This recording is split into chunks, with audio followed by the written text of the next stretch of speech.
Hi, my name is Deidre, and I am the proprietor of Dreams of the Divine, a business that provides crystal energy therapy and various intuitive consultation services.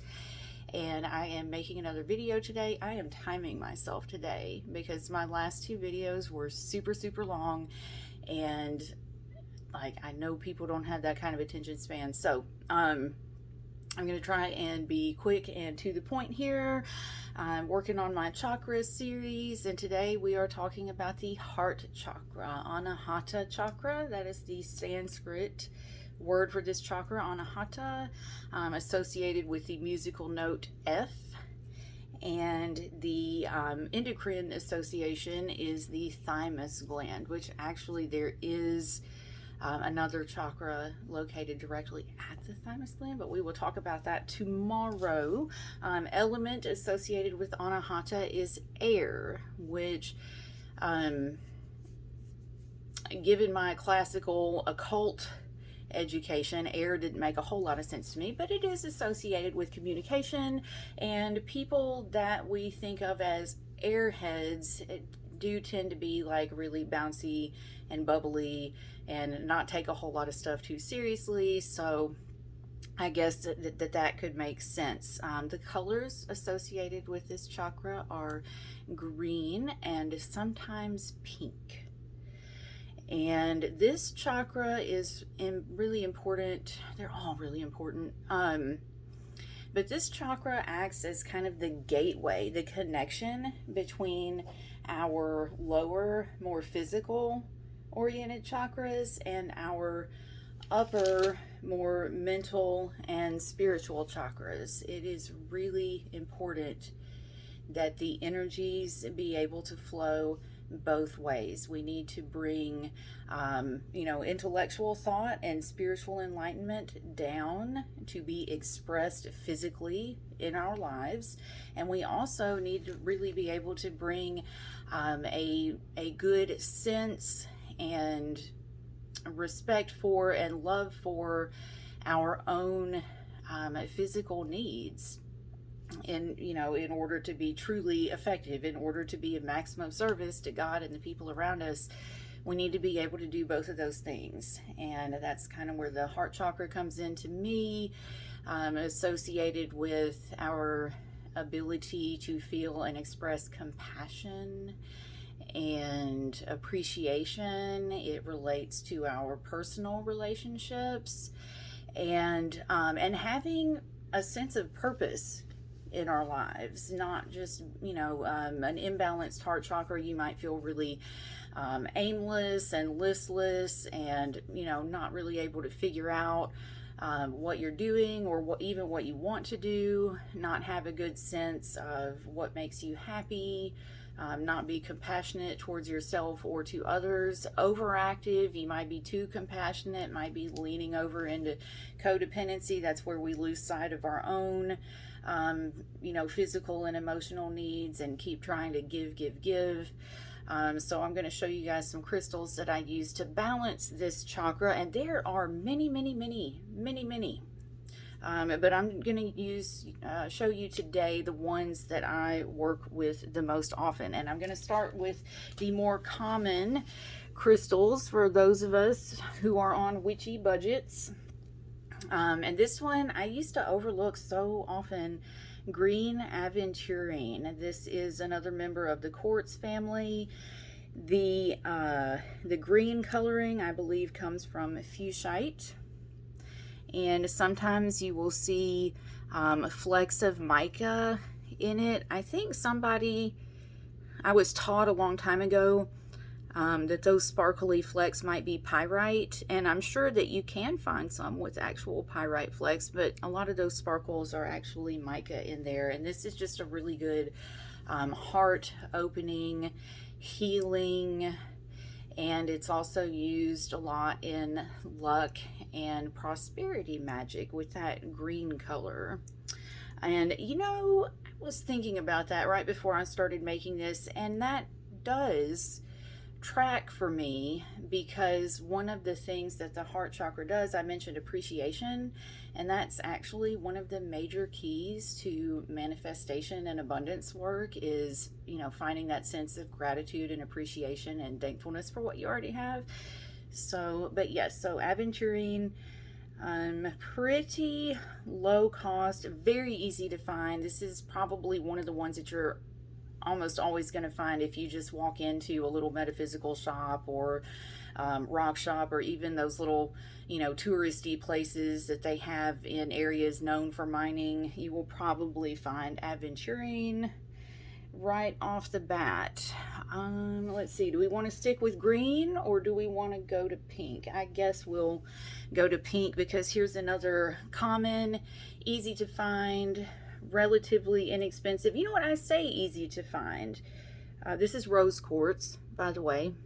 But one of my vendors, one of my shop owners that I buy from, mentioned that she was having a hard time locating rose quartz at some of the shows and everything that she was going to.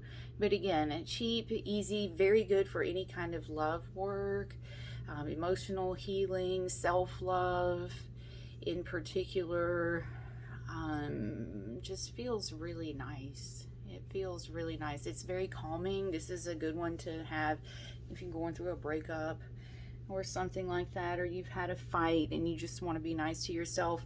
I do have a little more uncommon piece of it, and I'll show you why it's uncommon. Usually rose quartz is found in these massive pieces, but from time to time it will grow in what they call a celestial form, and it can be very druzy, those little bitty glittery sparkles. It can be very druzy, and sometimes it can have like actual terminations to it.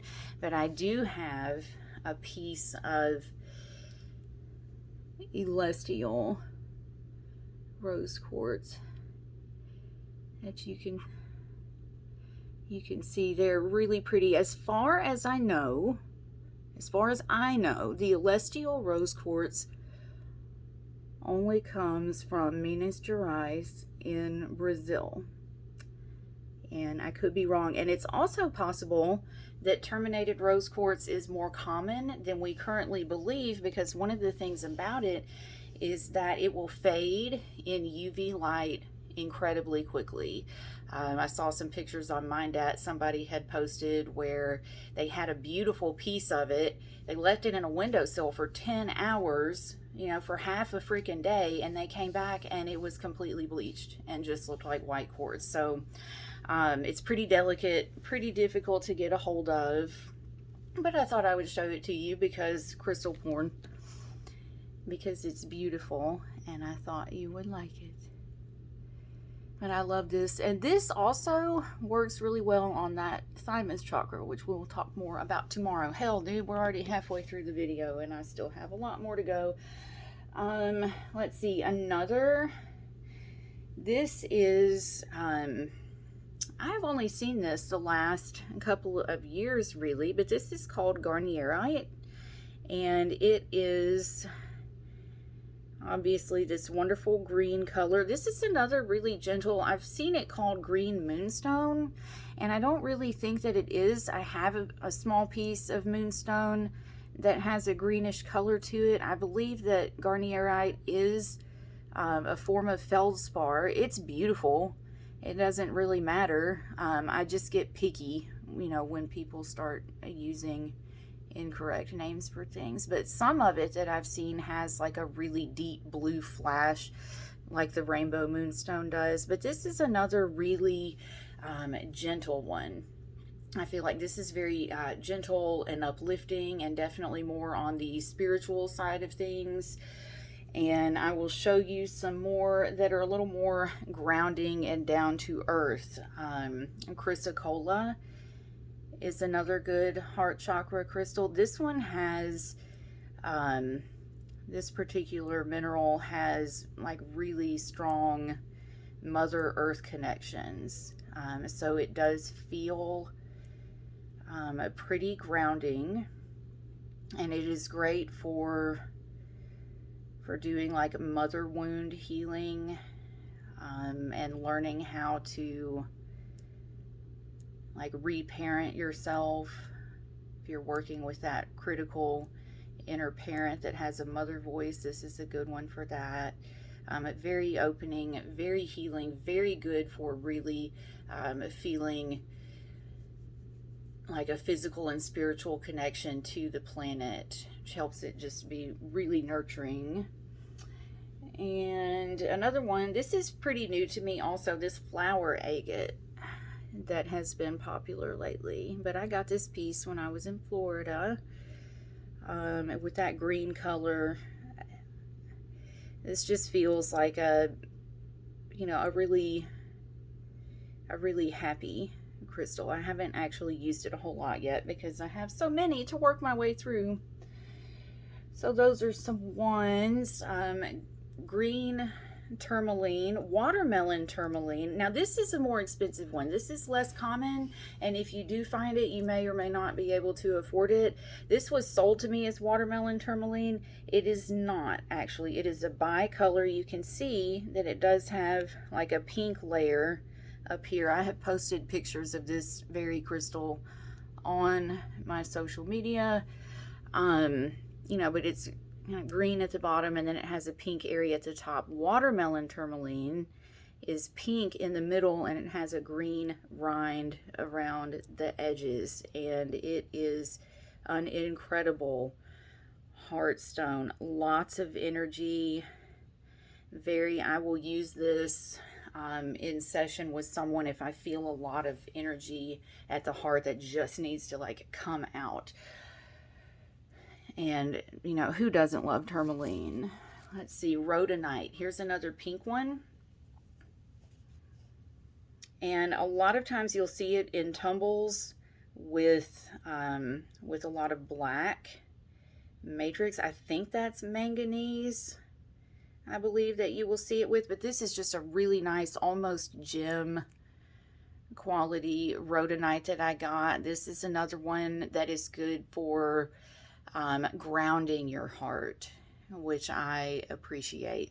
Sometimes some of the lighter heart crystals can put me in my head a little bit much. This rhodonite can actually also be used on the root chakra, so it can be very grounding as well. This is another one that's really good for forgiving yourself, emotional healing. Good stuff. And it just seems to me that the green stones really feel more about like practical, grounded love, where the pink stones, sometimes, not always, it's not a hard and fast thing, but the pink stones really are more about like kind of the the happy thoughts kind of loving feelings, where the green stones are really more physically loving, which is a good thing. Here's one. Where did it go? Here we go. Bloodstone. This is actually a stone that you can use for the lower three chakras as well. It will balance and clear all three: the root, the sacral, and the solar plexus. The kind that I like best is this dark green Jasper with the little red speckles of hematite, is what that is. I will use this on the heart because it's green and because it has such an association with healing the blood and healing circulatory issues. One of the a little bit of folklore about bloodstone is that if you are prone to nosebleeds a lot that don't stop easily, you can hold it to your nose to help stop the bleeding. And this, I would use this on the heart chakra if I were doing a layout for somebody and we were actually more focused on supporting physical healing that they were doing. If they were following like a medical regimen, after having some sort of cardiac issue, I I would definitely use this. It's very detoxifying, and it really helps to remove obstacles as well if you use it in a crystal grid. But I would use that on somebody's heart in a heartbeat. But again, it would be more of a physical focus for that one, for sure. And then some more happy. I mentioned yesterday about ocean jasper. I think it was yesterday I talked about ocean jasper. But this is my piece that I got, and I feel this is the 8th vein ocean jasper that was so popular earlier this year. And I was seeing palm stones very similar to this. Maybe they had more of a little bit of definition to them, but some of them were going for 3 figures, you know, 100, 110, 120. So I was so happy to get this one. I think I paid 30, maybe 40 for it. I didn't pay $100. So I was very pleased to be able to get that. This is really good for depression, bringing in feelings of gratitude and happiness, and just kind of helping to reset those vibes. I would use this if you're working on using affirmations and you're having a hard time. This will kind of help to reset that. Just really mellow, bubbly, happy, just low key, but very happy. And I do also have a piece of older stock ocean jasper that I got at a show, and you can see it really doesn't have the orbs that the other one did, but you can kind of see like those little chrysanthemums of quartz growth in there. Ocean jasper isn't actually jasper, it's more of a like chalcedony, agate. But anyways, I digress. But this is another, I just love that. That is very ocean-like to me. It looks like coral in the stone. So those are like the main ones that I have and that I use for myself and for clients. So, all right, one more pink one. Do you have Morganite, which is a pink form of beryl. Aquamarine and emerald are also beryls. And you know what? I lied. We're going to do 2 more because I do have a small piece of emerald in matrix. And these guys are very heart healing as well. I love the beryls. I would use any of the beryls on the heart, really. Even the aquamarine, especially the aquamarine on that higher heart that we'll go into tomorrow. You can see the termination on that. It's beautiful. Beautiful, beautiful. Yes. And these are both very heart healing as well. So that's what I got for you today. I'm trying to think if there was anything else in particular I wanted to go on about. I don't think there is. Plus I'm like 3 minutes over what I said I was going to do. So those are the crystals that I like to use. If you have any questions, if you want to book a session, please feel free to DM me. I put my Calendly link always in my description of the video. Yeah, so have a great day. Chakra number 4 that we've been through, and tomorrow we will talk about the higher heart and possibly starberry quartz. So everybody have a great evening, and I will see you next time. Thank you.